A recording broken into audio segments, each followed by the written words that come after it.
que eu fico me perguntando, assim. Uhum. A gente é brasileiro e aqui a gente tem muito contato com a Bíblia, com igrejas católicas, igrejas evangélicas.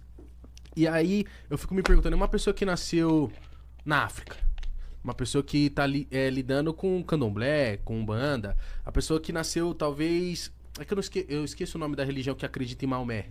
É o islamismo. Islamismo. A pessoa... Porque o que aconteceu? Essa pessoa só nasceu em outro CEP. Uhum.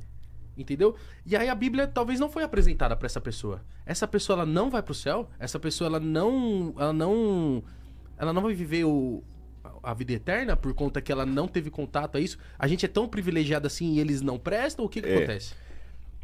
Dependendo de quem você estiver entrevistando aqui, ele vai falar, não teve o evangelho, não vai ter. Eu não penso assim, Eu também com não base penso na assim. Bíblia, tá bom? Eu entendo assim, Deus teve o povo dele, que é o povo de Israel. Não eram todos os povos que eram povos de Deus. Era Israel. Eles que iam dar o Messias ao mundo. E depois do judaísmo veio o cristianismo. Ponto. Isso é o que está na Bíblia. Estou falando de acordo com a Bíblia. Porém, a própria Bíblia mostra, fora desse povo eleito de Deus, pessoas sinceras a Deus que demonstravam mais fidelidade a Deus do que muitos judeus. Vou dar alguns exemplos rápidos. Quando Jesus nasceu, Herodes, que era meio judeu, meio idumeu, mas tudo bem, era o rei dos judeus, mandou matar as criancinhas para matar Jesus. Mas 3 magos, astrólogos, lá da Pérsia, provavelmente da Pérsia, vieram para adorar Jesus. E eram pagãos. Pagão é que não acredita em Deus, né? Que não acreditam no Deus da Bíblia. Sim. Por exemplo, o pagão acredita em Deus, quem não acredita em Deus é o ateu, né? Ah, sim. O pagão é aquele que não acredita no Deus da Bíblia. Eles vieram lá. Então, parece que de alguma maneira Deus falou com eles lá. Outro exemplo. Quando Jesus estava indo lá para onde hoje é o Líbano, veio uma mulher Ciro-fenícia. A Bíblia fala cananeia. Chamar alguém de cananeia era a forma mais pejorativa que tinha. Sério? O que é Porque Canané? cananeia eram os inimigos mortais dos judeus. Sabe qualquer palavra hoje que vira um desqualificador, uma ofensa? Chamar uma pessoa de cananeia nem era usada mais essa nomenclatura. E a mulher veio lá, Jesus, tem misericórdia de mim, minha filha tem endemoniada. E os discípulos, tira essa mulher daqui, ela está incomodando. Jesus olhou para ele e falou assim, olha, eu em Israel não encontrei fé como dessa mulher. E ela era pagã. Ruth era moabita, que era um povo inimigo também do povo de Deus. E Ruth veio demonstrar na Bíblia com uma fé genuína, tremenda.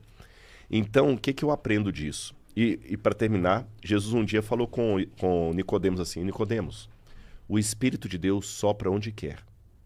Você ouve a sua voz, mas não sabe de onde ele vem nem para onde ele vai. Na língua grega, onde isso está escrito, tem um trocadilho entre vento e espírito. E no aramaico também que Jesus falava, que é a mesma palavra. Como se eu falasse assim, o espírito espireteia onde quer. Sim. Você não sabe de onde vem nem para onde que ele vai. E para finalizar, Jesus também falou para os apóstolos assim, eu tenho outras ovelhas que não são desse aprisco.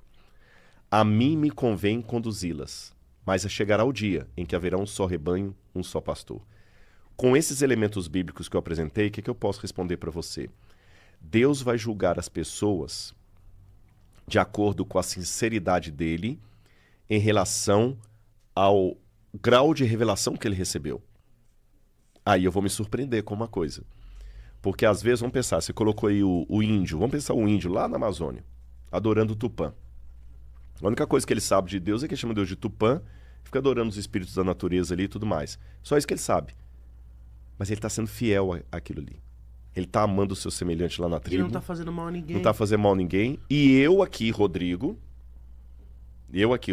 com toda a teologia, erudição, eu estou menosprezando o meu irmão, eu estou falando mal do outro, eu estou cuspindo na dignidade do outro, E às vezes com a Bíblia eu debaixo estou do com braço. inveja do outro e com a Bíblia debaixo do braço.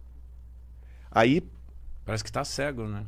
tem um autor, e Paulo dizia que o que de Deus se pode conhecer, Deus manifestou no mundo inteiro através das obras criadas. Então ninguém ficou em trevas absolutas. Aí tem um autor chamado John Milton, autor do Paraíso Perdido. Ele dizia que no céu nós vamos ter 3 surpresas. Pessoas que a gente tinha certeza que ia encontrar lá, pode ser que a gente não vai encontrar. A terceira surpresa. Pessoas que eu nunca imaginava encontrar lá, eu vou encontrar. Cadeira cativa. E a terceira surpresa. Uau, eu também tô aqui. Apesar de tudo que eu fiz. Você entendeu? Sabe o famoso ladrão da cruz? Não. Que quando Jesus estava crucificado, tinha 2 ladrões, um de cada lado Barrabás. dele. O Barrabás escapou, né? E ficaram 2, um de cada lado de Jesus. Aí um deles amaldiçoou Jesus, o outro falou: Senhor, lembra-te de mim quando vieres no teu reino, e Jesus o perdoou. Eu vejo essa história daqui, eu penso assim, poxa, o cara poxa, perdoou, arrependeu e tudo. Mas imagina alguém que sofreu nas mãos daquele ladrão ali.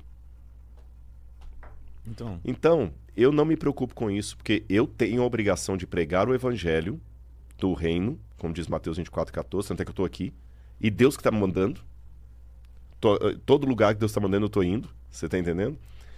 E falo, mas eu também tenho que saber que o trabalho final de restauração, de conversão é do Espírito Santo. E eu vou me surpreender quando chegar lá. Tem muito missionário que quando chegou nos mundos pagãos, encontrou mais ética cristã lá do que no lugar onde veio. Thomas Merton é um exemplo desse. Isso é uma coisa que eu fico me perguntando, como eu disse do lance do CEP, da pessoa onde ela nasce, assim.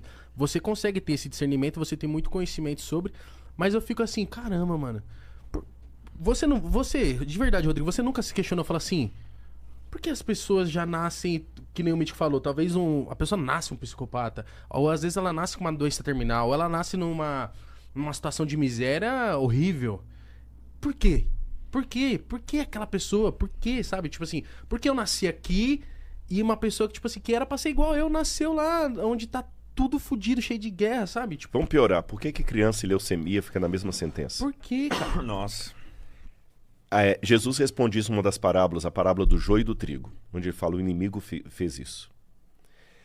Se nós não tivéssemos pecado, tudo isso que nós estamos descrevendo não existiria. Mas o diabo, ele colocou dúvidas do caráter de Deus no céu. É como se ele dissesse assim: olha, Deus obriga vocês a obedecê-lo. E ele mentiu. E ele mentiu para Adão e Eva, né? Falou assim: vocês vão ser iguais a Deus, conhecedores do bem e do mal. Ele mentiu em termos. Porque o único que era o conhecedor do bem e do mal era Deus, não no sentido de praticar o mal. É porque só existiu o bem no universo, mas Deus sabia, por sua onisciência, Podia ser provocado. o que seria o mal. Tá. Mas a partir do momento que os nossos pais comeram do fruto proibido, aquele conhecimento do mal que só Deus tinha, porque Deus sabia como é que poderia ser, nós passamos a ter por experiência. Porque até então ninguém sabia o que era a morte, as suas perguntas ninguém saberia o que era.